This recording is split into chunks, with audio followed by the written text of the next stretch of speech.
Jesus of the Gospels, who's this radical social prophet. Then you have Jesus of the book of Revelation, who is on a white horse with a sword, coming to wage war on anyone who doesn't believe in his gospel and vanquish the enemies. And it's a very different image of Jesus, but only about 100 or so years after Jesus was on earth. How does that happen? I think what we see in early Christianity is that the early Jesus movement didn't understand the subversive means that Jesus was trying to undermine the empire with.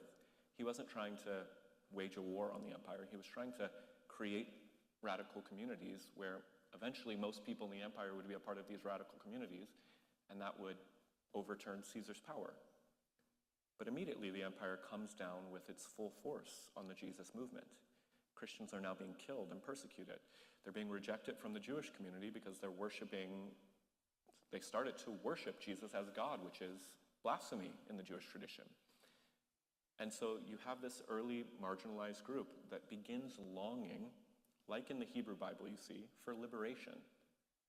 And what the book of Revelation represents is an early Christian desire for God to come and vanquish their enemies and set them free and overturn the empire in the way that Jesus didn't when he was on earth. And so you begin having these two versions of Jesus at the very beginning, and they're both very understandable, right? But then you have the empire come along 500 years later, and they don't like the Jesus of the Gospels who was resistant to empire, and they start preaching this Jesus coming on a white horse who in Revelation is actually coming to destroy the empire, but you can rethink that text and make it he's coming to destroy the heretics, which is what most evangelicals teach today. It's us that are the ones that are left behind in the rapture to face the judgment of God because we don't believe their theology. And so from the Constantinian period, about 500 years into Christianity onward, you have this version of Jesus, a mighty warrior, who's more concerned about your theology and your adherence to the tradition than he is about your justice and subversion of imperial forces. And that just keeps growing in power.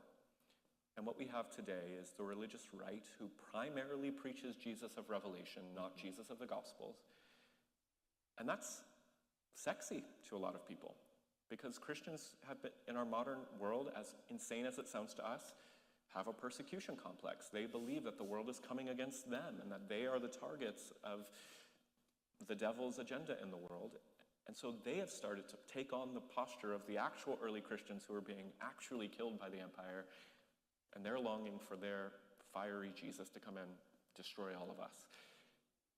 You understand why people are drawn to that, but it's so divorced from the Jesus of history, the Jesus we find in our Gospels, the Jesus that we preach in progressive Christian churches,